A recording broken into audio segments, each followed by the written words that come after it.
ashobora nko korora nk'ingurube y'inyarwanda, noneho yajya kubyara ibyana ikabyara ibyana 3, nabyo icyana kikaja gucuka gihagaze 7,000 mu gihunda ari kugurisha icyana cya 25, kandi noneho ibyo yariye bihwanye n'ibya wa muntu woroye ingurube nziza uri kubyaza ibyana 10 kandi cya kigacuka ihagaze 25,000. Ushobora no kugira ingurube izi z'inzungu ukazorora nabi, ntuzigirire isuku, ntuzivuze, nabyo ugasanga igihombo kigize gute kirakuziye, ntuzigaburire neza. Bisaba kugira ngo niba woroye ingurube ya kijyambere uyiteho, uyikurikirane, umenye ibibazo ifite, wishakire ubuvuzi kugira ngo nayo ibeho mu buzima bwiza, icyo gihe izaguha inyungu. Felicite Uwimana, abantu mukozi mushinga kwigira gushyirwa mu bikorwa n'abafatanya na World Vision dutandukanye tw'amajyaruguru no mu majyepfo, kandi n'umukuru w'igihugu mu karere ka Gakenke. Muri uwo mushinga kwigira turimo dushyira mu bikorwa dufatanya na World Vision. Muri rusange rero ubworozi bw'ingurube nk'uko ari cyo n'umwe tugamije muri uyu mushinga guteza imbere ubworozi bw'ingurube, cyane cyane kuva umuntu afashe icyororo kugeza igihe aboneye amafaranga, gukora icyo umuntu agamije mu buryo bwa gukora nka business. Ubworozi bw'ingurube ni ubworozi bwiza cyane, umuntu yashishikariza umuturage kubukora kubera ko ingurube ni itungo ryiza cyane rigira umusaruro ku buryo buhagije. Ni itungo ryororoka vuba, ryahitana byinshi kandi rikabyara mu gihe gito, ku buryo umworozi woroye ingurube kabisa yabona inyungu mu buryo bwihuse. Tworora ingurube uko bikwiye. Mu Rwanda ari ibyiciro 3 bikubiyemo amoko y'ingurube tworora. Hari ingurube za kijyambere zirimo amoko menshi yagiye aturuka mu mahanga, hari ingurube zisanzwe z'inyarwanda, hari ingurube z'ibyimanyi zagiye zikomoka ku guhuza amoko atandukanye, aborozi bagambiriye kuzamura umusaruro n'ubukungu. Umworozi w'ingurube rero agomba guhitamo ubwoko bw'ingurube bwiza kugira ngo izatange umusaruro abashe kwiteza imbere. Reka turebere hamwe amoko y'ingurube akunze kuboneka mu Rwanda. Duhereye kuri large white. Iyi ni ingurube igira ibara ry'umweru, ikaba nini imbere, igira amatwi ashinze ndetse n'ikinure cyinshi, ikura vuba, ishobora gupima hagati y'ibiro 150 n'ibiro 250 ikuze. Ni ingurube ibwagura ibibwana byinshi hagati y'10 na 12 kandi ikanacutsa byinshi. Iyi ni ingurube nziza ku mworozi ushaka kujya agurisha ibibwana byiza kandi byinshi.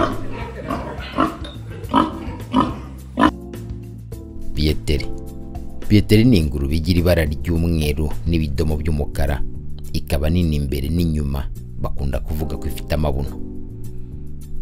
Igira amatwi matoya abireretse. Iyi ikuze ishobora gupima hagati y'ibiro 150 n'ibiro 250. Ingurube ya Pieteri ibwagura ibibwana biri hagati y'8 na 11, ariko igacutsa bake kandi nayo ikura buhoro. Ni ingurube itagira ibinure, ibi bikaba byiza ku mworozi ushaka inyama nyinshi. Biba akarusho iyo ibibwana by'ibisekurume bitazavamo imfizi babikonnye kugira ngo bizakure neza kandi bigire inyama nyinshi na nziza. Landarasi ni ingurube ndende kandi nini inyuma, igira ibara ry'umweru nk'uko mubibona, igira amatwi atendera imbere, ishobora gupima hagati y'ibiro 150 n'ibiro 250 iyo ari nkuru. Ibyari by'ubwana biri hagati y'8 na 12, igacutsa mu rugero. Igira ibinure bike, itanga inyama nkeya. Iyi ngurube irakundwa cyane kandi iteza imbere umworozi ugamije isoko. Ingurube isanzwe bakunze kwita inyarwanda. Ni ingurube ahanini igira ibara ry'umukara, yihanganira cyane izuba n'imirire idahagije. Ibwagura ibibwana biri hagati ya 4 na 6. Ni ntoya cyane ugereranyije n'izindi, ntabwo irenze ibiro 60. Ni ingurube ikura buhoro, ifite umutwe mutoya, uruhanga rugufi, ikinwa kirekire n'amatwi matoya ashinguye. Duroc ubu ni ubwoko bushya mu Rwanda. Ni ingurube y'ibihogo ibara tumenyereye ku nka.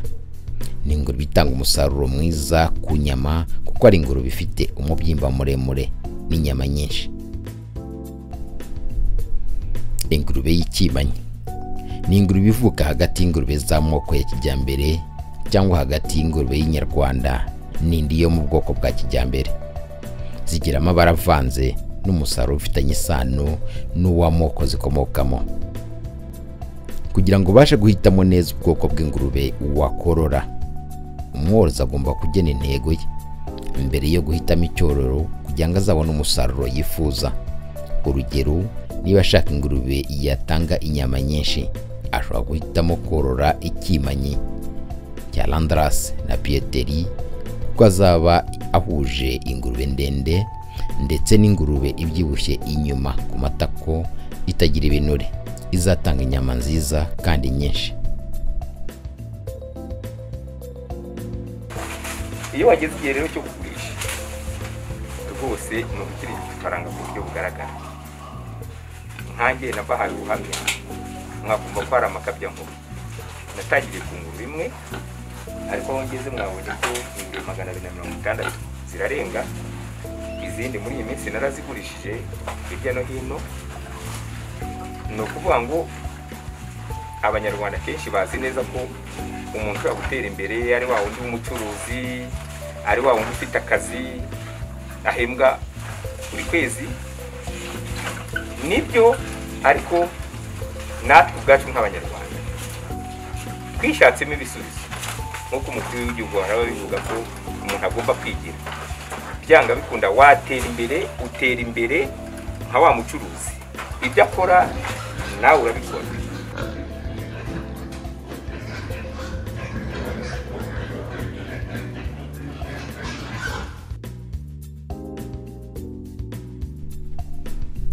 Ibiraro by'ingurube. Twongere kandi dushishikarire korora neza ingurube mu biraro byabugenewe. Ingurube zorowe neza ziba mu biraro. Ibi bituma zitazirera ngo zibe zakwandura indwara. Ikiraro gikwiye gituma ingurube zibaho neza kandi zigatanga umusaruro mwiza. Binyuranye n'imvugo yo mu gisigo cya Musenyeri Alex Kagame ngo ingurube ni rutihunze inzarwe n'isayo. Ikiraro cy'ingurube kigomba kuba ahantu hatareka amazi. Ntihagomba no kuba hafi cyangwa se mu isoko y'amazi. Ikiraro cy'ingurube kigomba kubakwa mu mpinga cyangwa se mu ibanga ry'umusozi. Hakwiye ariko kandi kuba hegereye ivomo kuko ingurube zizakenera amazi meza yo kunywa no gukoresha mu isoko rusange. Aho ikiraro cy'ingurube cyubatswe ntihakwiye kuba hafi y'insisiro cyangwa se hafi n'umuhanda nyabagendwa. Ubunini bw'ikiraro cy'ingurube bujyana n'ingano yayo. Washingira ku bukuru, washingira ku kigero igezemo, yabicutse, yabihaka, yabiyonsa cyangwa imfizi. Icy'ingenzi ariko, ingurube igomba kugira umwanya uhagije kugira ngo nayo yegerere isuku. Ikiraro cyayo kigabanyijemo ibyiciro bitatu. Hari aho irira, hari ahita amase n'amaganga, naho iruhukira. Iyo bitagenze bityo irabivangavanga byose bikaba umwanda. Nuko buri kwigira. Umworozi igihe cyose yirengagije kubaka ikiraro cyiza, ingurube ye izagaragara nk'ahari yigira umwanda kandi umworozi ari we nyirabayazana. Ntabwo twategereza rwose umusaruro mwiza ugamije isoko ku ngurube ziba mu gisogororo cyangwa isayo. Oya, ikiraro gikwiye kiva mu bushobozi bwa nyiracyo, ariko ingero fatizo ni 2x3 ku mfizi na 3x3 ku nyagazi n'izayo. Ingurube ihorana amatsiko, niyo mpamvu ikiraro cyayo kigomba kuba gikomeye cyane. Aborozi bahitamo ibikoresho bitandukanye bijyanye na mikoro ya buri wese ndetse n'urwego agezeho mu bworozi bwe.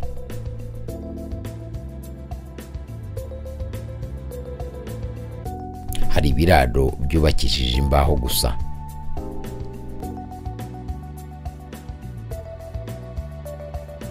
Hari ibiraro byubakishije isima hasi, hejuru hakoreshwa ibiti cyangwa imbaho. Hari ibiraro byubakishijwe isima hasi, hejuru bakubakisha amatafari, yaba amatafari ahiye cyangwa se yaba amatafari ya rukarakara ateyeho umucanga. Ibi biraro byose bigomba kuba bisakaye, ingurube ntinyagirwa, kandi bitubatse ngo ugeze hejuru kugira ngo ingurube ibone umwuka uhagije. Korora neza ingurube ni ukugabura neza. Kugaburira itungo ry'ingurube ni umurimo woroshye kuko ni itungo rirya byose, ariko kandi kugabura ibiryo birimo intungamubiri zinyuranye zituma ingurube itanga umusaruro wisumbuye. Kugira ngo ingurube igumane ubushyuhe mu mubiri wayo ukore neza kandi utanga umusaruro, igomba kubona ibyo ikeneye, aribyo bikurikira: amazi meza afutse kandi ahagije igihe cyose, ibitera imbaraga, ibyubaka umubiri, imyunyu n'amavitamine. Ibi kandi kugira ngo bitange umusaruro ukwiye, ingurube igomba kubibona ku gipimo kijyanye n'icyiciro igezemo: imfizi, ihaka, iyonsa, icutse cyangwa se ibyibushywa. Ingurube igaburirwa inshuro 2 ku munsi, mbere ya saa 3 na nimugoroba hagati ya saa 9 na saa 10. Ikibwana gitangira kumenyerezwa kurya guhera ku byumweru 3. Guhera ubwo kugeza hagati y'ibyumweru 10 na 12, ni ukuvuga amezi 3, ikibwana kiba gishobora kurya inusu kugeza ku kiro. Hagati y'amezi 3 n'amezi 4, ikibwana kiba cyaracutse kitacyonka, kiba gikeneye kurya neza indyo ifite proteine nyinshi kugira ngo gikure vuba. Gishobora kugaburirwa buri munsi hagati y'ibiro 2 n'ikiro 1 n'amagarama 400. Iki kibwana kiba gifite ibiro hagati ya 20 na 40. Ku mezi 4 kugeza ku mezi 6, ikibwana cy'ingurube kigenda cyongererwa ibiryo buhoro buhoro, aho gishobora kugeza ku biro 2 na 3 ku munsi. Ku mezi 6 kugeza kuri 7, ingurube bigeze mu gihe cya nyuma cyo gukura, ijya mu gihe cy'uburumbuke, aho ibifite ibiro biri hagati ya 84 n' 105. Iyi rero ishobora guhabwa ibiro 3 n'igice. Ingurube icukije, ihaka n'ishashi muri rusange zirya hagati y'ibiro 2 na 2 n'igice mu buryo busanzwe. Mu cyumweru kimwe mbere cyangwa nyuma yo kubangurirwa, ingurube ihabwa ibiro 3 n'igice by'indyo yuzuye. Ingurube yonsa ihabwa ibiro 2 n'igice muri rusange, wongeyeho irobo kuri buri kibwana yonsa. Isekurume igaburirwa ibiro 2 ku munsi. Iyo ibangurira buri gihe wongeraho inusu, bikaba ibiro 2 n'igice ku munsi. Ingurube zibyibushywa zigomba kwitabwaho cyane, zigahabwa indyo yuzuye yiganjemo cyane cyane ibinyampeke, proteine ndetse n'ubwatsi bwiza. Ni ngombwa kwitondera ibinyamavuta ihabwa kuko bishobora gutuma igira ibinure byinshi, bityo inyama zikagabanuka. Iyi ngurube ishobora guhabwa ibiro 2 n'igice kugeza ku biro 3 muri rusange. Ikitonderwa: ingurube ihabwa amazi meza igihe cyose. Mu kiraro cy'ingurube hagomba guhora amazi asukuye yo kunywa. Bimwe mu bigize indyo yuzuye igaburirwa ingurube hatarimo ibyatsi nk'uko bimenyerewe, igizwe n'ibigori buranda, ingano, soya, turuto, palme, ifu y'amagufa n'indagara. Aya mafu yose aravangwa ku gipimo, akagaburirwa ingurube avanze n'amazi meza, ikayanywa nk'igikoma gifashe cyangwa nk'umutsima usuruye. Kuba gitangira kandi bafite amikoro make, ingurube zirya byose. Ibyatsi birimo inteja, kimari, umucaca, imitumba, imijumbajumba, ibijumba, ibisigazwa byo mu gikoni, byo kusyo n'ibyo mu nganda ndetse n'imyunyu. Ibi byo kurya ingurube iyo ibiriye ibaho. Ariko kandi ibiryo byatunganyijwe mu ruganda bigira akarusho. Ingurube yariye ibyatsi n'ibisigazwa irya igihe cyose kugira ngo ishobore kurya byinshi. ingurube ishobora kurya ubwatsi bubisi buri hagati y'ibiro 8 n'ibiro 15 ku munsi. No ku bafite amikoro make kandi ibiryo byo mu nganda ni byiza ko ingurube bibona. Ingurube yagaburiwe ibyatsi byo mu buhinzi gusa ibonye imvange nkeya iyunganira nk'ikiro kimwe ku munsi n'amazi meza, birahagije ko yatanga umusaruro mwiza ku bafite amikoro make batabona ibiryo by'imvange gusa igihe cyose. Ubundi impamvu nyipimiye ikiro, ubundi ikoresha ibiro bingahe? Ibiro 3 mu gitondo ikiro n'igice no ku mugoroba ikiro n'igice. Ariko bitewe n'uko uyu munsi nateguye ibyatsi kategura isombe, bisemo kugabanya igiheri kugira ngo izi sombe zize kuzaho cyane n'ibyatsi bize kuzaho cya giheri cyane kugira ngo cyari kujya.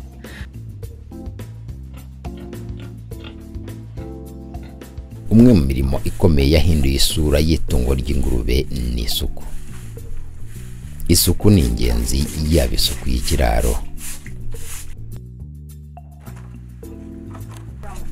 isuku ni ingenzi yaba isuku y'ingurube.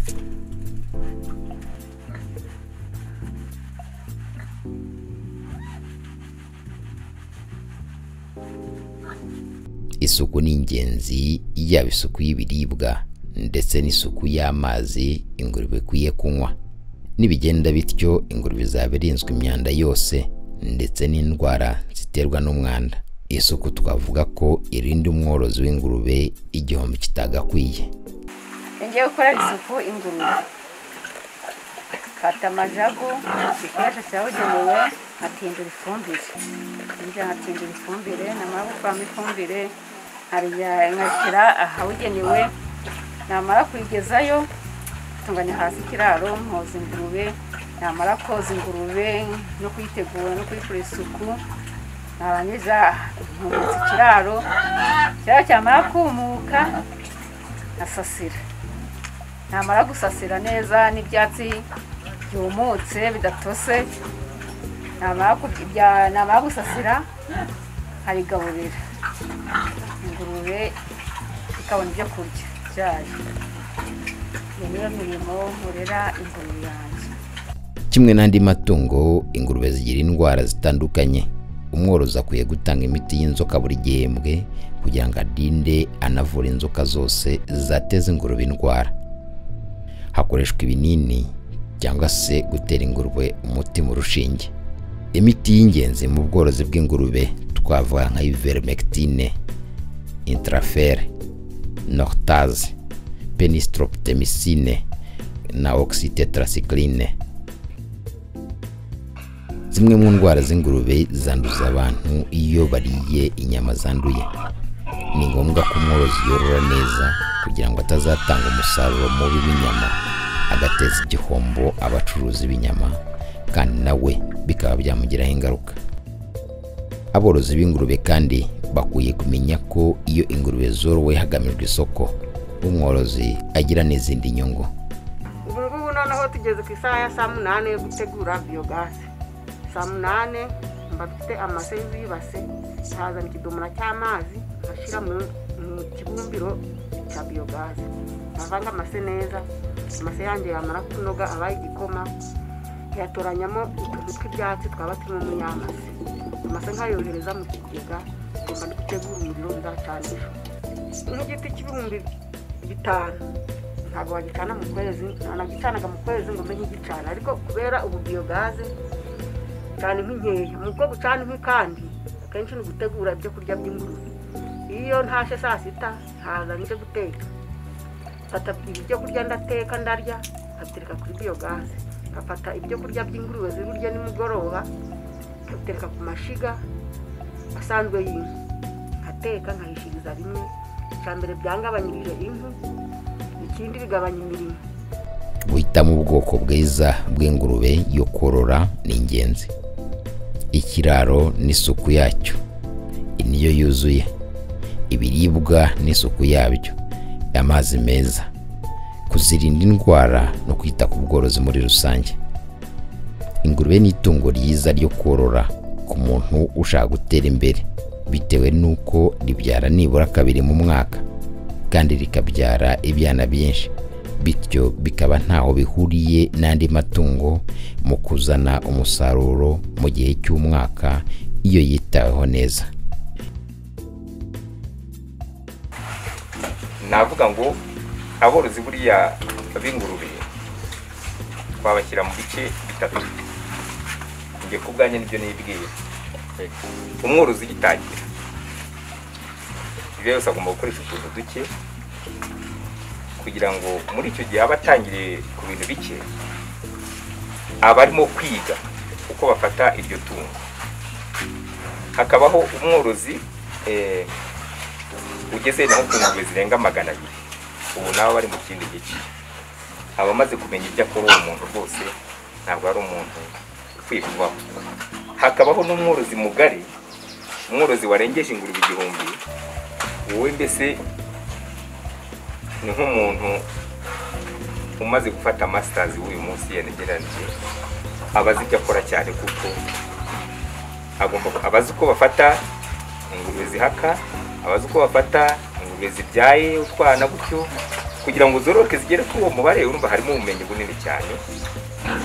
Hakongeraho nanone ko iyo yabikoze neza yaratangiriye gutyo buhoro buhoro, amafaranga yo rwose aba yarabonetse yo gutunga uwo mushinga. Nta hantu aba agikura hirya no hino ngo ashaka ibyatunga ayo matungo. Umushinga waratangiye kwiyubaka. Woroye ingurube gusa ukabishyiraho umutima wawe, wagira amafaranga ahagije, ugatunga urugo rwawe, ukiteza imbere, ndetse ukagira n'akarere utuyemo akamaro, ndetse ugakomeza kwaguka. Ibyo rero numva ari igikorwa cy'ingenzi umuntu yasaba umuntu wese ugiye umugozi w'ingurube. Ntitubikore nk'aho dukina, ntitubikore dushaka kwishimisha, tubikore kinyamwuga. Ikindi enda mu kujya kuranya kinavuga nuko hari abantu benshi biteguye kudufasha. Hari aho twakura amakuru, hari aho twakura icyororo cyiza, hari aho twabaza tukajya kureba uko nabo babikoze. Ibyo byose bidufasha kugira gute, bidufasha kuvugurura ubworozi bwacu, tukabwinjiramo tubwinjira.